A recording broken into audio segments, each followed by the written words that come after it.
Bom, hoje o doutor Leandro Teles está com a gente, vamos falar sobre dislexia. Como vai, doutor Leandro? Tudo bom? Bem, você, tudo bem? Tudo ótimo, Cátia. Mas antes, deixa eu lhe perguntar uma coisa. Você sabe que a gente... Daqui a pouco eu vou falar a história da Monique Evans e tudo mais, mas fiquei tão chocada com a história que aconteceu esses dias do pai que levou os dois filhos para o zoológico, um garoto de 12 anos, se não me engano, e um garotinho de 3. O menino pulou a grade, isso, imagens que o próprio pai filmou. Pulou a grade, chegou pertinho da jaula do leão, antes de mais nada, tirou um ossinho de galinha, isso ele mesmo, o pai que disse na entrevista do Fantástico. Tirou o ossinho de galinha, colocou na grade lá. Aí o pai, na entrevista, disse que o leão estava calmo, ele viu que o leão estava tranquilo. Aí, depois leva o filho pro tigre, deixa o filho pular a grade, fica filmando, vê que o filho se pendura na grade, o tigre quase tenta catar o garoto pela grade, fica correndo de um lado para o outro, e todo mundo sabe que o animal selvagem, quando vê qualquer que corra de um lado para o outro, vê aquilo como uma presa. Vai esperar, não precisa ser, gente, um gênio da biologia ou um veterinário para saber disso. Ele deixa o filho e fica filmando. O bicho ataca e ele continua filmando. Quero saber, doutor Leandro, até que ponto as pessoas se expõem hoje com essas tais filmagens. Parece que tudo parece um grande filme e tudo foge da realidade. Parece que não se pondera mais os riscos. Quer dizer, quando a gente está com uma câmera na mão, tudo vale. Quer dizer, você permite que o seu filho pule. É um pré-julgamento que eu estou fazendo? É, gente, porque não tem como não pré-julgar um negócio desse, porque foi o próprio pai que disse. Quer dizer, o que acontece com a mente humana hoje em dia em relação às redes sociais e tudo mais, doutor Leandro? Acho que é uma questão comportamental bem complexa. Esse é um caso crítico da dificuldade de percepção de perigo, né? E aí de todo mundo, da criança, que já tinha 11 anos, mesmo assim ela se colocou na situação de risco, que não é comum, né? Também, das pessoas que estão em volta, que por mais que tivessem alertado, não foram lá resolver, e do pai, principalmente, que obviamente gerenciou esse crescimento, esse amadurecimento dessa criança. O ser humano ele tem medo de grandes felinos há milhões e bilhões de anos. E esse é um caso como a gente mostra como a gente está em crise, com essa questão do respeito à hierarquia, da noção de risco. Parece que a gente está sempre buscando o prazer a qualquer custo, né? Indo no limite, né? Então hoje tanta gente se envolvendo com drogas, com risco. Aqui é mais um caso onde o comportamento humano pode ser visto, e visto mesmo, né? Porque tinha várias câmeras, existem várias filmagens. E o próprio pai filmando, e não houve intervenção. Então, ontem até estava assistindo a entrevista do pai, achei complicado, né? No Fantástico, da mãe também, dizendo que aquilo foi um acidente, o advogado tentando culpar o zoológico, e eu sou um pouquinho da ótica do zoológico, no sentido de que, por mais que você preserve, o bom senso, não, ele gente, vai tinha placa ali, sempre, né? E todo mundo sabe que um tigre é um tigre. Não estamos falando de um cachorrinho que você vai numa feira, e a gente também tem que tomar cuidado, porque todo animal, a gente não sabe como vai ser a reação, mas a gente está falando de um animal selvagem. Um animal grande, uma reação de às vezes de um segundo, né? Mas o bicho ainda foi tolerante, carnívoros, né? Então, é extremamente complicado. Agora a gente consegue entender aonde está realmente o problema, talvez, de toda a sociedade, né? Essa dificuldade de percepção de risco, tentar chegar o mais perto do risco, né? E tolerando isso. Foi o que você falou. Não se larga a câmera, não se soa um alarme coletivo. E as pessoas aí ainda a tragédia falavam, acontece, né? Na frente das câmeras. Mas deixa eu te perguntar outra coisa. Tem gente que nas redes sociais falavam, eu não sei se isso de fato pode chegar a um ponto desse, que os jogos hoje em dia, de videogame, jogos pela internet, os jogos virtuais de uma forma geral, eles são cada vez mais violentos. E isso faz com que as pessoas se acostumem à violência. Então, tudo passa a ser muito normal pra gente. Isso sem falar no dia a dia. Quem mora numa cidade como São Paulo, com certeza já viu gente ser assaltada. Eu vi outro dia um senhor morto na Brigadeiro Luiz Antônio. Sei lá o porquê, o resgate ali. E aí isso passa a ser, quando eu digo normal, gente, é uma forma chocante que eu digo do normal, habitual, e a gente acha que isso faz parte do cotidiano. Até que ponto essa realidade, seja dos joguinhos ou do que a gente vê nas grandes cidades, afetam a gente para que a gente mude a percepção de lógica e do que é certo e errado? Com certeza, diretamente. Na verdade, você tem uma percepção de que é perigoso aquilo que é fora do comum. Se aquilo é comum, você pode perder essa percepção de perigo. Duas coisas podem acontecer quando você assiste muito jornais policiais que maximizam e mostram ali a violência. Ou você fica com uma fobia e tem medo de tudo e de todos, ou você pode ter uma falsa impressão de que você está segura mesmo diante de situações de risco. Então, isso acontece e eu acho que isso sim é fruto de uma sociedade doente. Quer dizer, dizer, e aí entre os jogos de videogame, entre educação, distanciamento entre pai e filho, aquilo que a gente chama de normal ou anormal e a violência urbana. Não só que acontece realmente, mas que é também maximizada pelos meios de comunicação. Até o depoimento da mãe eu fiquei chocada. Eu não sei se também eu fico chocada com coisas que parece que só eu fico chocada ou poucas pessoas ficam. A mãe fala, isso acontece. É isso, né? Assim, é fatalidade. Fatalidade é você estar andando na rua e ser atropelada, você está na calçada. Fatalidade é se o garotinho estivesse lá na grade de proteção e o bicho fugisse e mordesse, era fatalidade. Agora, teu filho vai lá na grade, enfia a mão, primeiro fez carinho nas costas do tigre, depois continuou lá um tempão, isso não é fatalidade? Tem vários agravantes ali. A idade da criança, a percepção de várias pessoas, o tempo que ele teve contato com dois animais. Tempo. Então, na verdade, havia sinalização, além do risco óbvio, né? O pai estava presente e também demorou para tomar conduta, ele teve uma falsa percepção de que aquilo era seguro, então é muito complicado. Sei que pode ser visto de uma forma meio diferente do que eu penso, mas eu vou dizer do mesmo jeito. Será que o pai também, muitas vezes, não estava se divertindo? Porque, divertindo no sentido, gente, por isso que eu disse isso pode ser visto de duas formas. Porque vê que o garoto, ele é corajoso.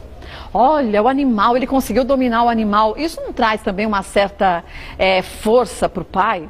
De uma forma errada, eu acho. Mas para ele ficar tranquilo em relação a isso, quer dizer, o menino dominando uma fera? Eu acho que sim. E a própria criança também. Eu acho que a criança nessa idade, eu acho que ela percebeu que tinha essa coragem maior, as pessoas em volta ficavam olhando, e a gente tem isso no nosso imaginário, né? De se sentir poderoso ou observado por outras pessoas. Acho que tanto a criança sentiu uma segurança, como o pai talvez tenha se dificultado em perceber o risco e tenha cometido esse equívoco grave, né? E irreparável, né? Porque agora foi-se o braço direito, se não me engano, da criança. E agora muita coisa vai ter que mudar, tanto no comportamento perante os filhos, como nas próprias locações e locais que esses animais ficam, né? Mas é pena que a gente tem que tomar conta depois do evento ocorrido. Né? E a própria justiça diz que quer penalizar o pai também. Eu acho que era responsável. Que é correto. A gente fica na dúvida, será que ele já foi penalizado? Quer dizer, é óbvio que o sofrimento já é intenso. Agora cabe ao juiz quantificar isso. Vale uma pena extra para esse pai? Vale alguma pena para o zoológico? Agora, é uma situação que vale a pena uma reflexão dentro da nossa casa, né? Será que a gente não faz isso de forma menor, uma proporção menor, no dia a dia, né, nosso? Pode ser. Será que a gente está educando adequadamente? Será que a gente está tomando conta dos nossos filhos adequadamente, né? Será que essa criança tinha o poder de julgar? Eu acho que deveria ter nessa idade. Que, como então, será que a criação foi correta? A gente está muito permissivo, permite muita coisa dos Acho que a gente está filhos, né? permitindo muito, sim. Eu também acho. Bom, volto e a gente começa a falar de dislexia, tá? Voltando ao doutor Leandro Teles, vamos falar sobre dislexia. O que é dislexia, doutor? Até para as pessoas em casa se encontrarem nesse contexto. A dislexia é um dos assuntos médicos mais importantes da atualidade, ainda mais hoje está voltando ao ano letivo, voltou às aulas, aí o pessoal...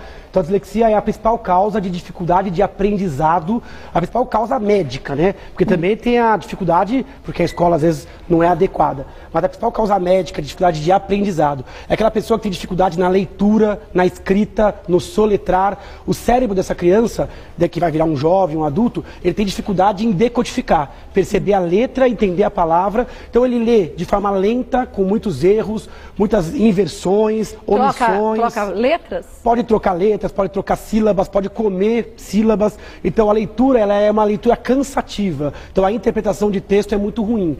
Então, na verdade, o disléxico tem vários graus, mas ele é uma dificuldade neurológica, não é emocional, né, por alfabetização, independente, não é preguiça. Na verdade, essa criança, ela tenta, se esforça, mas ela tem uma dificuldade, uma lentificação e uma ineficiência neste processo de transformar um pensamento em escrita e uma escrita num pensamento. Quer dizer, os pais só vão perceber alguma coisa de diferente no filho quando ele começar a ser alfabetizado, então? Isso, é muito comum isso, perceber ali depois dos 7, 8 anos. Agora, no Brasil, infelizmente, o diagnóstico não é feito. Muitas crianças passam batidas, vai para a escola, vai mal, é preguiçoso, tem dificuldade. Às vezes o adulto, ele mesmo se diagnostica lá com 30, 40 anos. Eu que vejo mais adulto no consultório, adolescente, às vezes o próprio paciente vem, eu acho que eu sou disléxico, acho que eu passei a vida inteira com essa dificuldade e ninguém percebeu. Então, hoje em dia, infelizmente, a gente tem uma crise nesse diagnóstico. As crianças passam batida.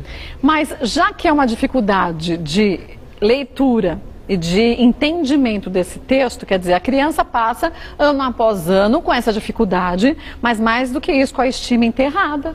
A autoestima enterra. Por quê? Porque ninguém fala o que ela tem. Né? Então, esse é o maior problema. A dislexia é uma porta... Primeiro que grande parte do conteúdo é codificado na escrita. Então, ele não tem acesso ao conteúdo. Sendo que ele tem inteligência normal. Só que ele não tem acesso a esse conteúdo. Segundo, todo mundo lê rápido, todo mundo tem o mesmo tempo para fazer prova, todo mundo é cobrado do mesmo jeito e as notas dele são inferiores. Então ele fala assim, então eu realmente sou burro, sou lerdo, sou preguiçoso, eu tenho uma dificuldade. Às vezes com medo de rotular de dislexia, a gente permite que a sociedade rotule de burro, de lento, de lerdo.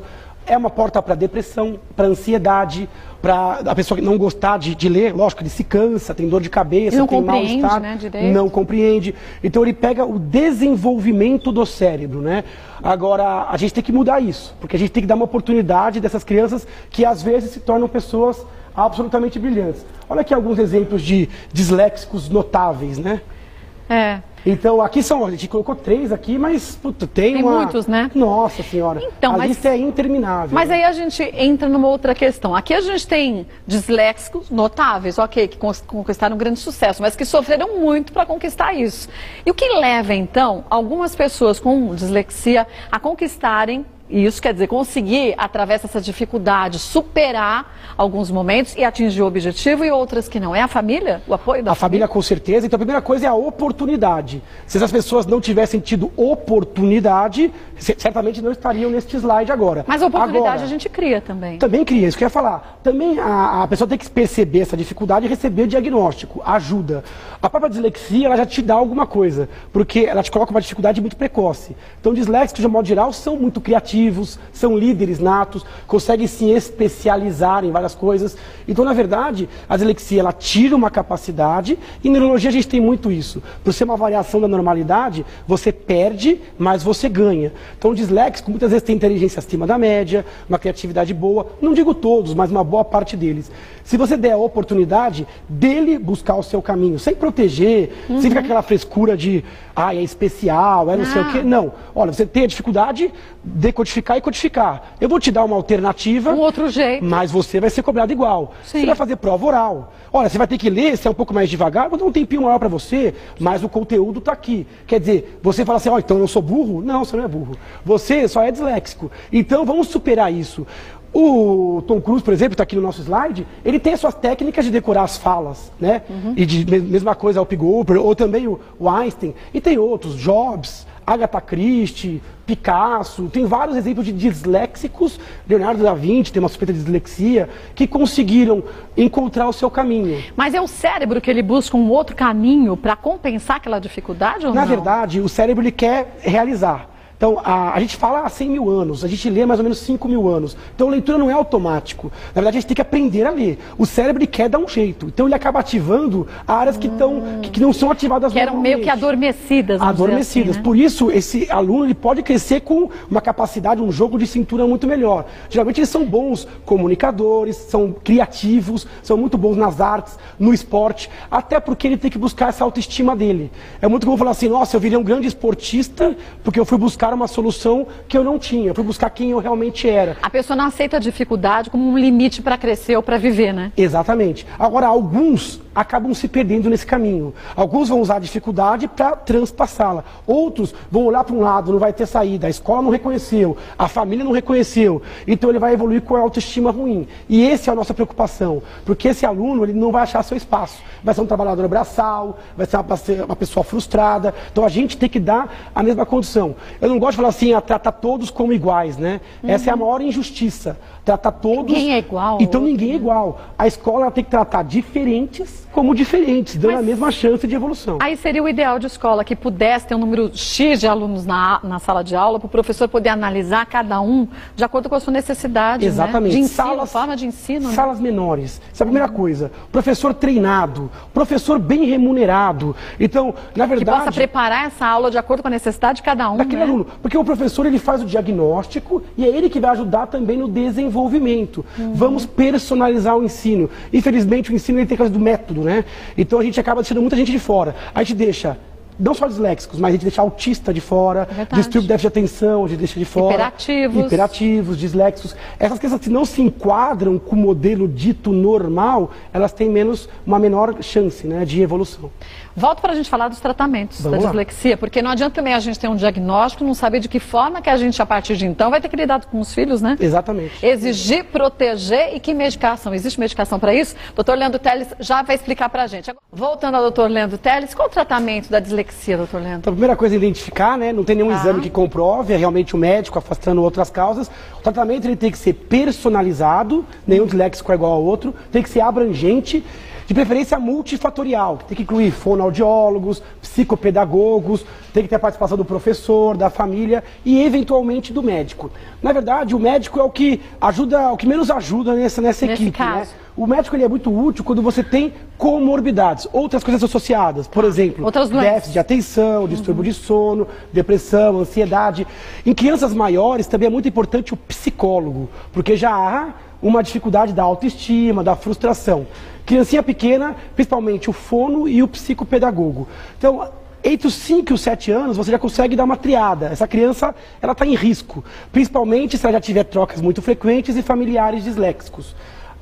Entre os 7 e 8 anos, você já consegue bater e sacramentar o diagnóstico. E trabalhar com a autoestima da criança sempre, né? Isso é o mais importante. Valorizar o que ela é boa, o que ela faz de bem, né? Então não ficar só batendo na dificuldade. Aproximar a escola da criança e depois também treinar a criança para ter... Porque não dá para viver sem ler, né? Não, então você tem computador, internet, outdoors. Então tem que tentar desenvolver a leitura, mas também ter a noção de que nem tudo é leitura, né? Tem coisa que sai fora da leitura que a criança vai bem. E que a gente não é bom em tudo na vida, gente. Não é verdade? Quando a gente aceita isso... Essa é a teoria das múltiplas inteligências, né? Saber aceitar que você vai ser bom em uma coisa e ruim em outra. E mais, eu posso complementar com o outro que é melhor naquilo que eu não sou. Exatamente. E juntos a gente cria uma força muito maior. Você evolui a você e não julga o próximo pela sua dificuldade. Qualquer dúvida que você tenha, procure sempre o pediatra do teu filho para buscar informações, né? Porque ali ele vai ser o primeiro a te dar uma orientação. Só para a gente encerrar... Encerramos a dislexia. O caso da Monique Evans, o que é borderline, doutor? Esse termo personalidade borderline é um distúrbio de personalidade. Então a pessoa não adquire isso. Ela não tem, assim. Ela nasce assim, desenvolve. E a gente chama de borderline, esse nome quer dizer assim, limítrofe, na borda. Antigamente era dito que é entre uma neurose e uma psicose. São pessoas, assim, bem brevemente, instáveis, que não conseguem lidar adequadamente com emoções. Então ela tem aquele sofrimento excessivo, quando está feliz, está muito feliz. Às vezes tem alguns comportamentos um pouco assim dramáticos, pode ter uma tendência à mutilação. Então são pessoas que têm uma instabilidade emocional, uma dificuldade em lidar com a própria emotividade, não só dela perceber e sentir aquilo, como expressar aquilo para quem está em volta. Então é um transtorno de personalidade que pode ter em cima disso quadros de depressão, ansiedade, risco de suicídio. Então é uma doença que muito se fala agora e que também se faz pouco diagnóstico ainda. Procurar o psiquiatra nos casos, como eu falei, para ele fechar o diagnóstico. Cura não tem? Não tem cura, mas tem tratamento. Com terapia, com alguns medicamentos. Você pode diminuir um pouco essa oscilação e aprender e ensinar o paciente a como lidar com essa montanha-russa emocional e os familiares, que acabam também sofrendo nesse parâmetro coletivo. E desde criança, a criança já demonstra geralmente isso, de não? criança já tem uma tendência, às vezes, à dramaticidade, ao sofrimento excessivo. Na adolescência isso fica mais evidente e o diagnóstico geralmente é feito nesta idade.